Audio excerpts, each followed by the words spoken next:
I don't typically drink coffee at 6:21 p.m., especially on a school night, aka work tomorrow. But I have this goal of making a new video every day. And the significance of that goal plays a part as to why I drink coffee this late, because I felt really tired after the gym. And I thought in order for me to even get a sense of energy for this video, I need a coffee. And so I've made myself a very nice cup of coffee here, I'll be honest. I have this new Ninja Cafe Luxe and it's doing me wonders. I've had it for, I mean, it's not new actually, I've had it for a year and it's making great drinks again. Anyways, welcome to video number 2. Yesterday I spoke about Cluely. Cluely is this AI cheating company.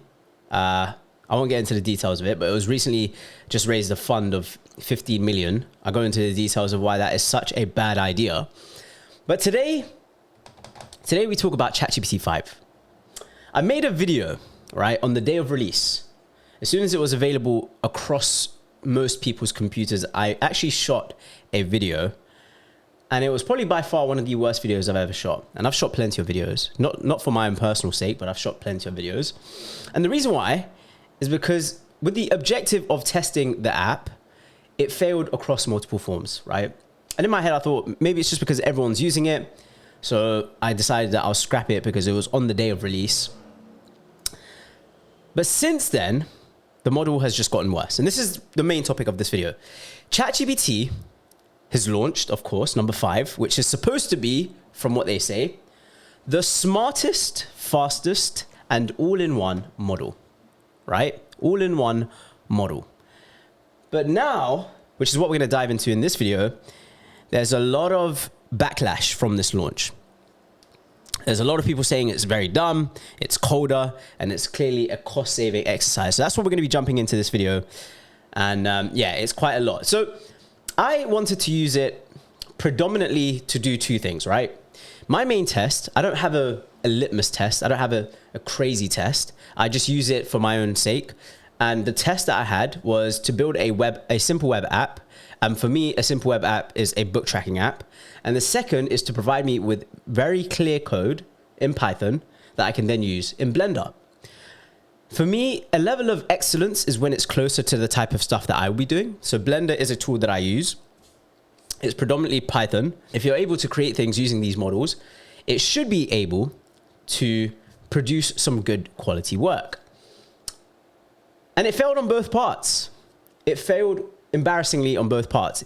It created the book tracking app, but there were so many glitches and bugs and so many inconsistencies that I felt like it was back to ChatGPT 3.5. Like 4.0 would have done it with grace. 0.3 would have done it with amazement, right? But this new model just failed across all the board. And then for the Blender task that I asked, I typically ask it for a simple, it's simple in kind of what I would do, is a donut, the infamous donut test. And it failed there too. So it failed on both tasks. So I decided that I would delete the video and give it some time. And now everyone is coming into that conclusion, right? So it isn't just my own personal take. It's a mass conclusion. So let's jump into it. So on this page here, we've obviously seen that ChatGPT 5 has launched and there's obviously been an update. If you haven't seen the video, I highly recommend watching the video. I find it sometimes awkward when I watch these videos, like especially at live stream. I'm conscious that a lot of these guys are quite introverted people in general. But there's just kind of this weird vibe whenever I watch these videos like live stream. It's just like everyone feels very robotic. And it's, for me personally, like it would be the worst situation, especially for a tech company that is selling what this technology is, to feel as robotic as they do. It's the random pauses. It's the random, thank you, Greg. Back to you, Greg. Like, just keep it clean and consistent. Make it as human as possible. Like, it just feels like a paradox that we're in, because every time I speak to my ChatGPT, but before, it's getting better now, I used to try to ask it to be as human as possible, right? Like, make it sound human was literally the number 1 prompt I've always asked my model. So, it just feels weird that the people actually presenting these new models are, they're either too engrossed into their own product that they now sound like ChatGPT, or they are actual robots. I don't know. But anyways, I digress. So here it was, kind of the live updates. But as soon as they launched, people basically went into a frenzy. And here's a kind of a news article. Did Sam Altman oversell GPT-5? OpenAI faces backlash for ruining ChatGPT, turning it into a corporate beige zombie. While GPT-5 shows great promise on paper, the AI-powered model received backlash from users, citing that it has degraded ChatGPT's user experience compared to its predecessors with generic responses and faster rate limits. My belief is this. I think, right, and we'll move this away, I think it might have been a cost-saving exercise. The reason why I think it's a cost-saving exercise, I think they've oversold on the intelligence aspect that it can change its models on demand, but the models itself is still the same. So I don't feel like there is an inherent intelligence bump. It's just a model that can route into the right model for the specific task. I know that sounds like a bit of a mess, but just picture the scenes, right? You have a task.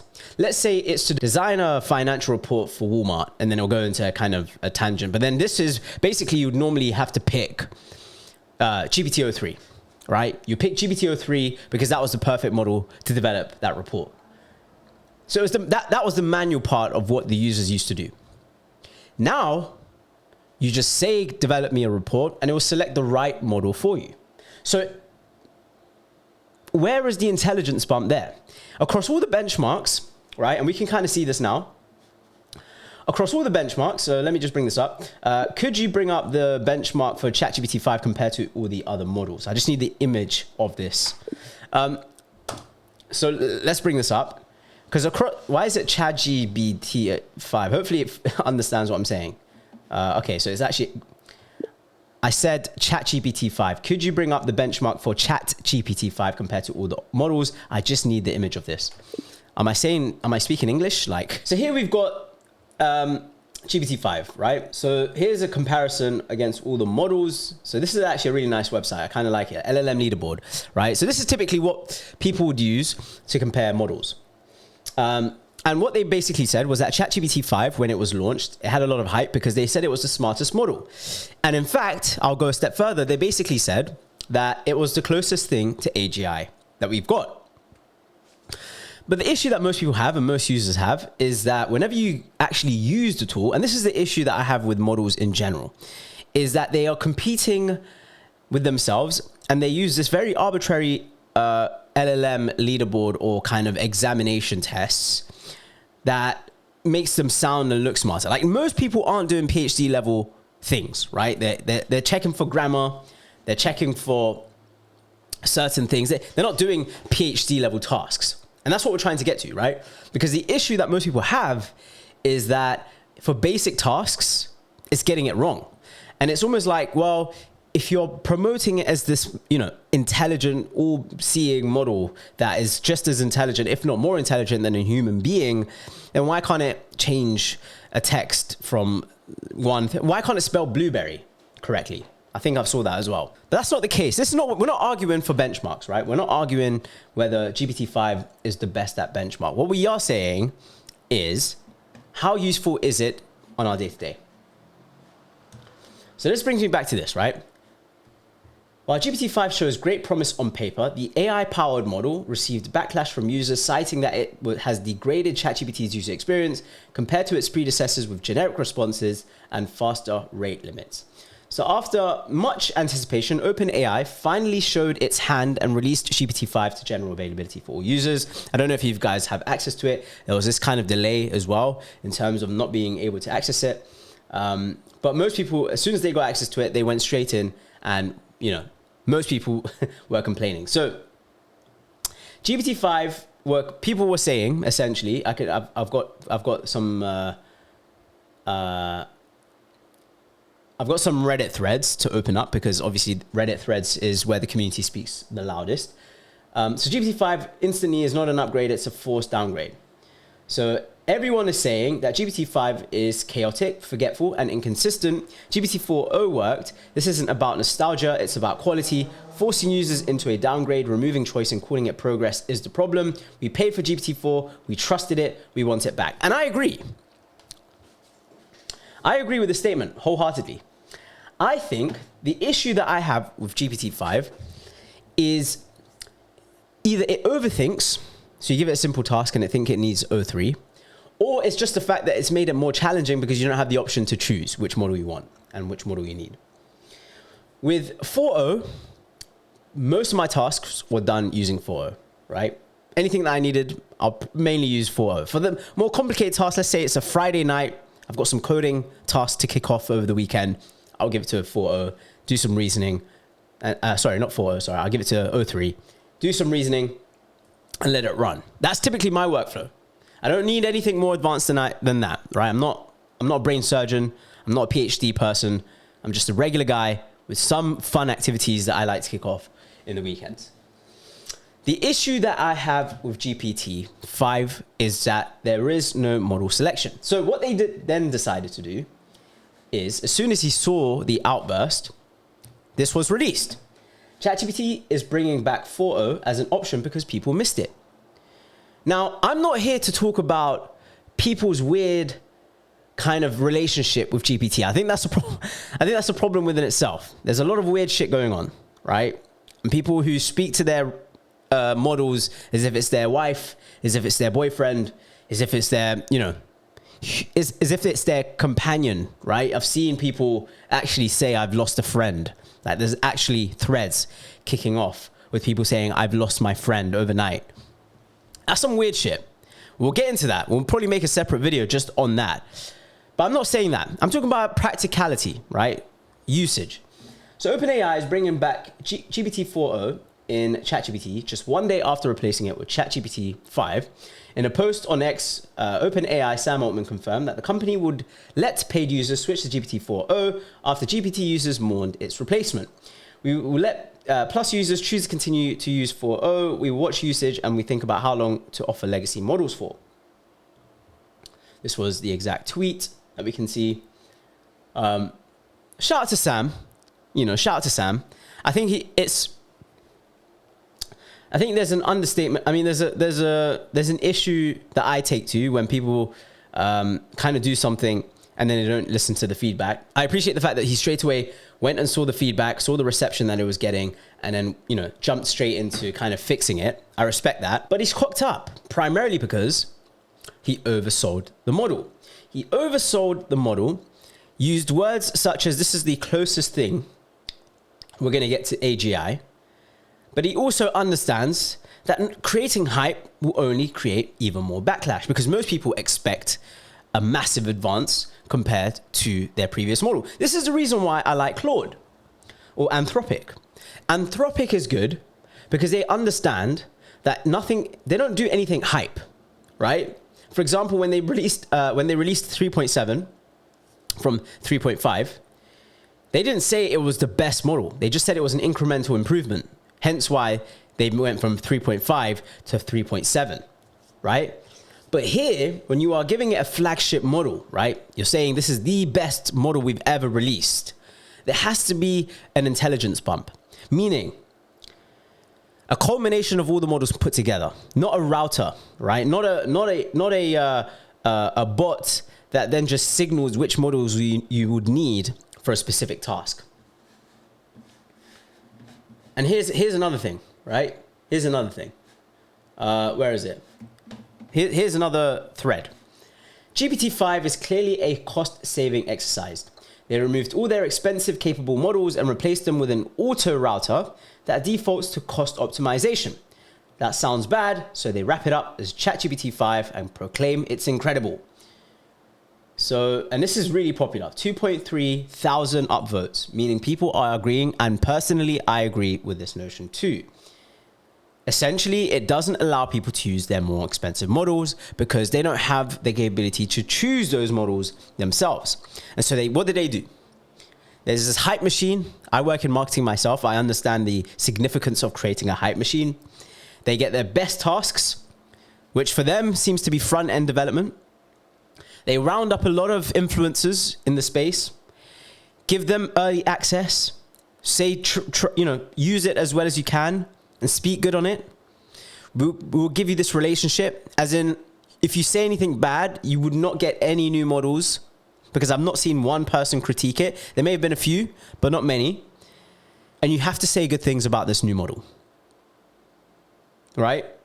So when I used it, and I used it to do my 2 tasks, it failed on both accounts, and then I got network connection errors the whole time.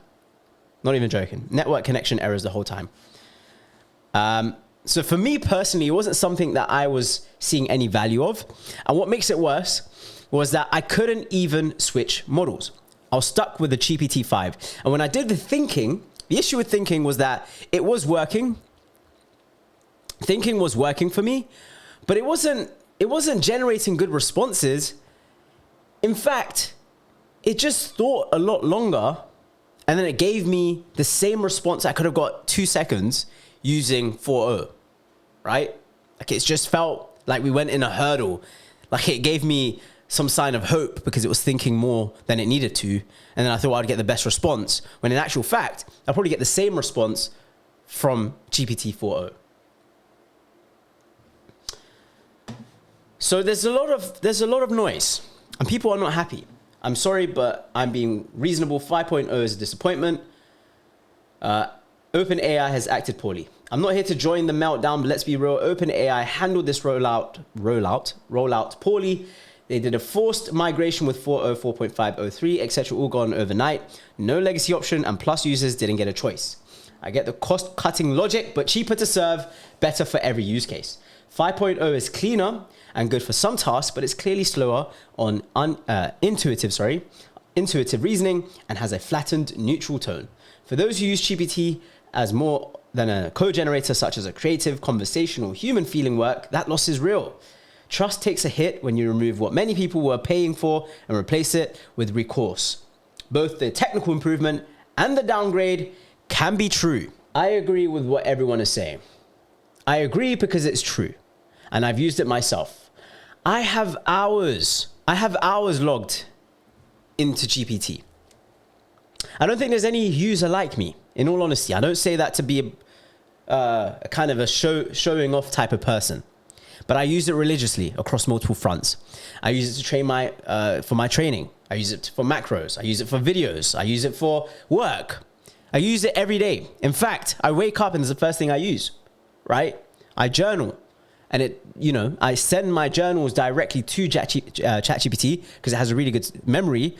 And then I psychoanalyze the thoughts that I'm having, right? So I have a weird relationship with my model. Not as weird as many people, right? Like, there's some people who might need to get checked. But generally, I understand the value of these tools. And for me, I'm not going to sit here and bash GPT 5.0. Despite the fact that I did do that. But I'm not going to sit here and say it's not smart. It's smarter than most people realize. It's the smartest tool available.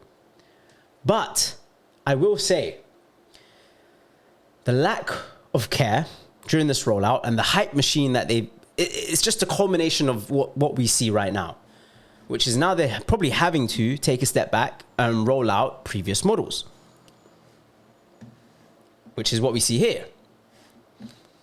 OpenAI fan plead case to Sam Altman for GPT 4.0's return. Now, how does that feel for them, right? If you are on the board of OpenAI, you're probably looking at this and thinking this was a big cock up. This was a mistake, right? This was a mistake because we made it out to seem like it was more intelligent than it actually was. When in fact, we all know what it is, which is a cost-saving exercise. We can call it what it is. It's a cost-saving exercise used to allow us to not use their smartest models so they can sit back. And I'm not saying they're greedy. I'm not saying this is a cost-saving exercise to allow them to keep the profits. I wholeheartedly believe that's not the case. I feel like they are well-intentioned people working at OpenAI. I have no qualms about their team. I have no issues within, anything that they've done. I think they've done the right thing across all the boards. The hype machine, they've done everything right. The issue that I have is don't make us look like we're dumb, right? Don't make it seem like it's the biggest innovation since GPT original OG dropped, because it isn't. It isn't. We can't see that. And so I want to leave with this. You guys have a play with GPT-5. Run several tests. It's good for some things. It's really shit for other things. Play about with it. Run simple tests. Once you get a notion and kind of understanding of how useful it is, then you can form an opinion. Because I also see from the back of all of this, there's a lot of people on social media who's never used ChatGPT 4.0, who might have just used it to play with for a few minutes, who've never like sat and actually used it religiously across multiple different tasks, that have a really strong opinion on it. Now, you can have a strong opinion on it.